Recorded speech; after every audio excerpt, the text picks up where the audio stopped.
Hi everybody, I'm Paul and welcome to Webby on Cars, and in today's video we're going to be having a look at the 2022 BMW 430i Gran Coupe. Quite a mouthful for a name for a car, but as we go around the car I'll explain why it's called what it is.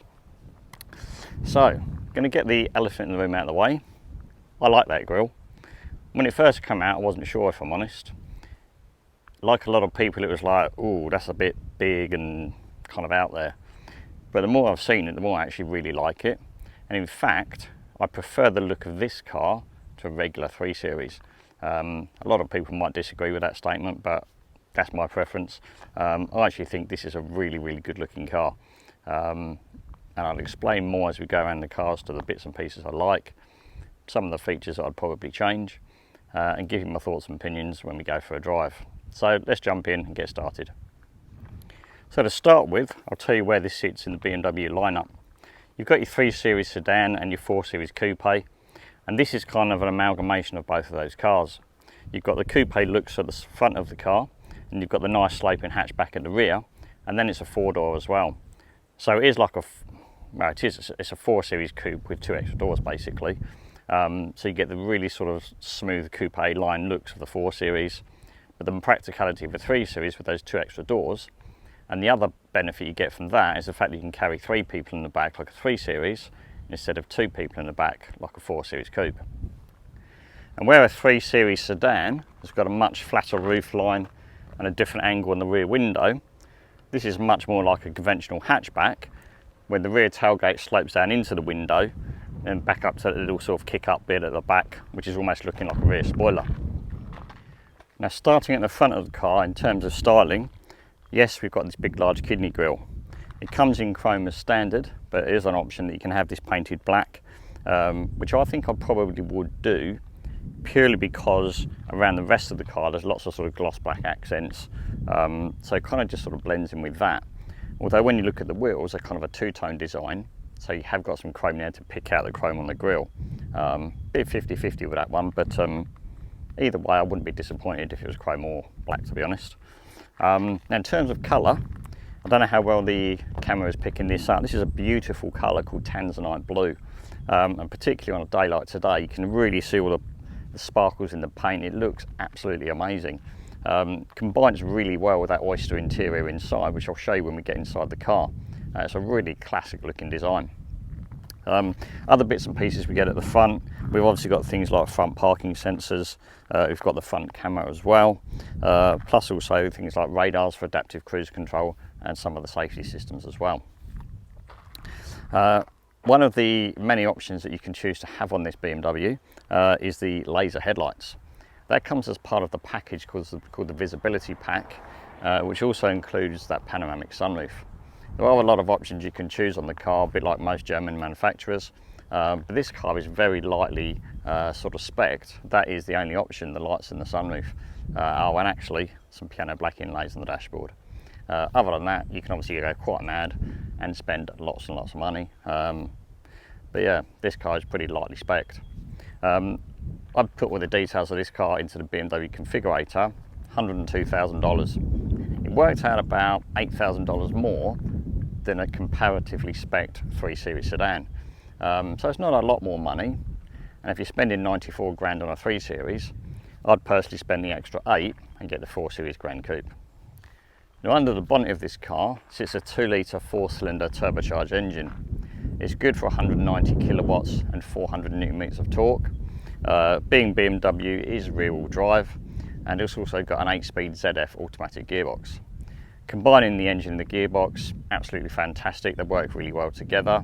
You never find yourself, the car's in the wrong gear or it gets bogged down or anything like that. They actually work really well together. Now, coming around to the side of the car, and as you can see, it's got a really handsome side profile. I love the way that the bonnet sort of flicks up over to the A pillar, goes all the way across, and it goes down to the C pillar all the way down to the boot. It's a really nice design. At the back of the 4 Series Gran Coupe, I love the way this glass comes down to the rear tailgate. It's got a slight sort of flick there, just sort of give it a bit of a sporty design. We've got twin exhausts, one either side of the rear bumper, and then a sort of fake rear diffuser down the bottom here. You've obviously got things like rear sensors, you've got the camera built into the BMW badge, which is a nice touch, and then you've got the LED rear tail lights. Opening the electric tailgate gives you a quite generous 470 litres of carrying capacity with the rear seats in place. You can obviously fold all the rear seats down, and then that extends to 1,290 litres, which is absolutely huge. That's one of the benefits of having this over the 3 Series, because when you fold those seats down, you've got this massive aperture to actually get stuff in and out.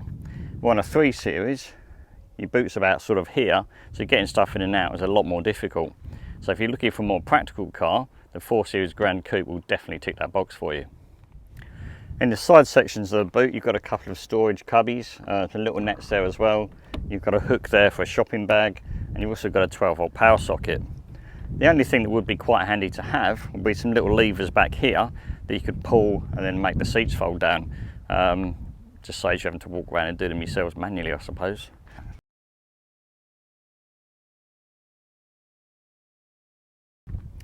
So there you go. Now you can see what it looks like with the seats folded down. And as I said, you can put absolutely loads of stuff in there. Longer items if you're going down Bunnings or something to get some stuff for the garden. So it makes it a really, really practical car without having to get a wagon. Now jumping inside this 430 Gran Coupe, and it's very familiar if you've been in a BMW before. It feels very sort of high quality in here. All the plastics are very nice. It's very well put together. There's no sort of scratchy areas even on things like the door trims. You've got a beautiful leather steering wheel with paddles, buttons there for your cruise control and phone and volume and that type of thing. In front of the driver is a fully digital instrument cluster. You've then got the large infotainment screen there on top of the dashboard, which runs wireless Apple CarPlay and wireless Android Auto. So it's very sort of bang up to date and modern, but you still get things like lots of buttons on the front of the dash for operating all your climate control. Which is really nice because a lot of cars are going away from that. They're having these digital screens and they're much more complicated to do stuff. So it's nice to see sort of physical buttons across here on the dashboard. With the wireless Apple CarPlay, under this little storage section here, not only have you got a couple of cup holders, a 12-volt socket and a USB charging point, but then you've also got a wireless charging mat for your mobile phone. And yes, it can fit a larger mobile phone, because my iPhone 13 Pro Max fits under there perfectly well. Coming down to the centre console, we've obviously got the gear stick, the traditional sort of smaller stubby ones that BMW put in all their cars. We've then got a few buttons down here to operate things like the cameras around the car, the parking sensors, the push button start for the engine. We've then got the driving mode buttons there as well, plus also a button that will operate the adaptive suspension for you. The car's got an electronic handbrake with an auto hold function, and then over on the left hand side we've got the controls for the iDrive system as well. So it is all touchscreen, so you can use everything on touchscreen if you want to, but you've still got the option of using the traditional buttons and this dial here as well. The driving position itself is actually really, really nice. The steering wheel is sort of dead ahead of you. Visibility is very good out the front and also the side. The rear window is a little bit smaller, but that's because of the way that the glass slopes down the rear tailgate, but still perfectly good vision out the back of the car. These seats are superb. They're really, really supportive. You've got the extendable underleg support as well. Fully electric on both sides, and then there's buttons here on the driver's door for the memory positions for the driver's seat. They come heated as standard, but as one of the options you can have ventilated seats as well. Which I would definitely pay the extra money for. There's lots and lots of packages you can choose and separate different options with BMW, a bit like all the other prestige manufacturers. So things like I would add would be like the upgraded sound system, would have the ventilated seats. But there's lots of other stuff you can choose as well. You can have heated rear seats if you wanted to. You know, privacy glass, you can have a drive recorder. There's so many different things you can add on just to personalise the car to make it exactly what you want it to be. So that's all about the front of the car. Let's have a jump in the back and see how the rear passengers in the back get treated.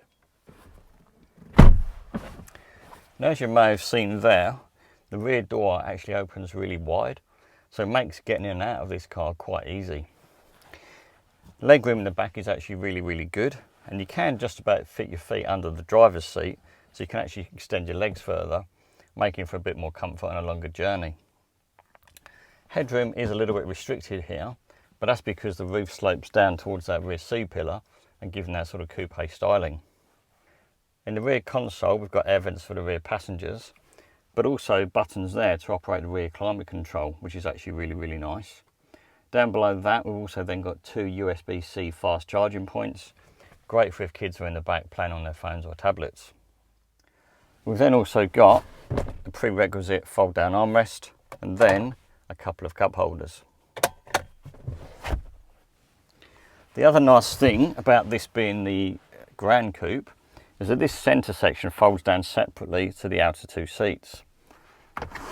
So you could fold that down if you needed to, if you had a longer item coming through from the boot, and still carry 2 passengers in the back. And that's a really, really handy feature to have. So now I've shown you around the car, let's actually go and take it out on the road and see what it's like. Give my thoughts and opinions on what the 430 Gran Coupe is like to drive.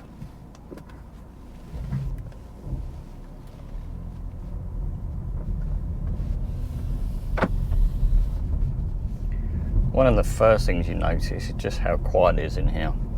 They've obviously put a lot of work and effort into sound insulation because it is, yeah, it's so quite quiet in here. The 19-inch wheels don't give any sort of road noise unless you're on a particularly bad surface, which unfortunately there is a few here in Australia. But the general ride is perfectly fine. It's not bumpy.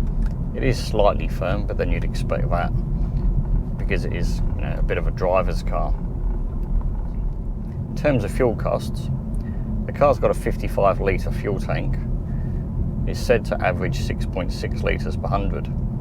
I've been averaging around sort of 7.8 to 8 litres in the week I've had the car, which isn't terrible. It's about the same as I get from my Golf GTI, so that's not a bad way of looking at things. It only weighs 1,650 kilos. It's not an overly heavy car, and you don't necessarily feel the weight. It handles corners really, really well. Doesn't get upset by sudden changes of direction. It's just a very, very accomplished car to drive. It's also very enjoyable as well. As well as sort of having that sort of sporty nature to it, it does also have a feeling of being a bit of a Grand Tourer, because it is so comfortable and quiet and easy to drive. You know, if you had to sit in this for 3, 4, 5 hours at a time, you wouldn't sort of get out at the end of the journey and feel all uncomfortable and, you know, sore back and legs and that type of thing. You'd get out and you'd feel just as fresh as when you got in the car, I think.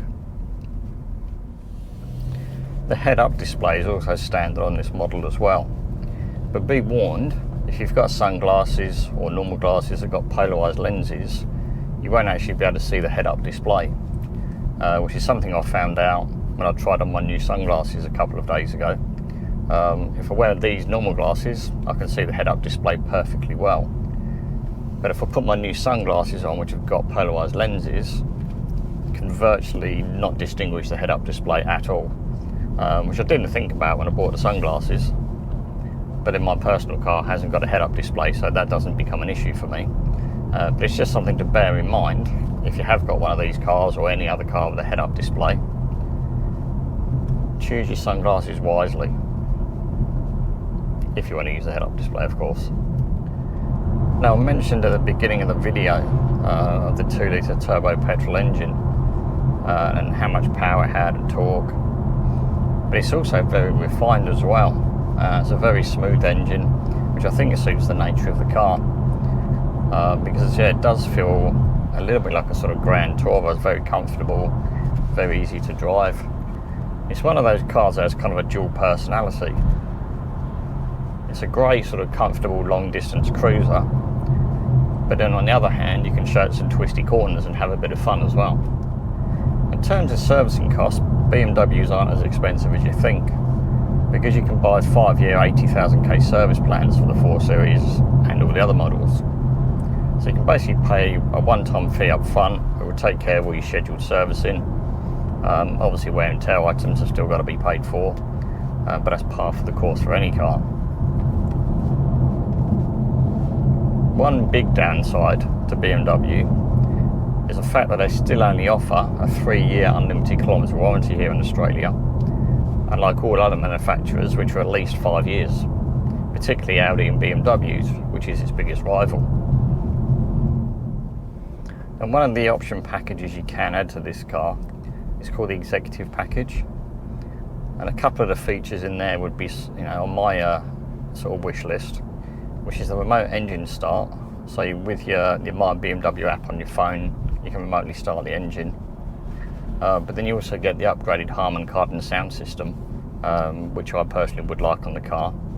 And then you get some other bits like tyre pressure monitor, alarm. You get the drive recorder and the gesture control for your sat nav. Those bits and pieces don't really bother me at all. But yeah, the remote start, the privacy glass, and the Harman Kardon sound system would definitely be things that I'd choose if I was going to have one of these. Now, as you imagine, the safety equipment on this car is really high as well. In fact, I've got a list here because it's a fairly long list. So we start off with autonomous braking, pretty standard stuff. Then you've got forward collision warning, lane departure warning, blind spot monitor, rear cross traffic alert, and then rear collision prevention. So that's standard on every 4 Series. Then, because the 430 gets the driving assistant professional package, that also gives us adaptive cruise control with stop and go. We then get lane keep assist, we get evasion aid, and then we get front cross traffic alert as well. So it's pretty much everything you'd ever want in terms of keeping you safe while you're on the road. It's a shame that some of it comes in the optional package, but on this 430 it's standard. Yeah, so if you went sort of for the 420, for example, you'd have to pay extra to get that professional package. But thankfully on this 430 it's actually included. So that's the end of this video for the BMW 430 Gran Coupe. I hope you've enjoyed it. If you have, please give it a like. Don't forget to subscribe to the channel and also hit that notification bell to find out every time a new car review goes live. If you've got any questions or comments about this car, please leave them below in the comment section for me, and I'll come back to you as soon as I can with any answers. Thank you very much for joining me today. I hope you've enjoyed the video, and I look forward to seeing you all in the next one.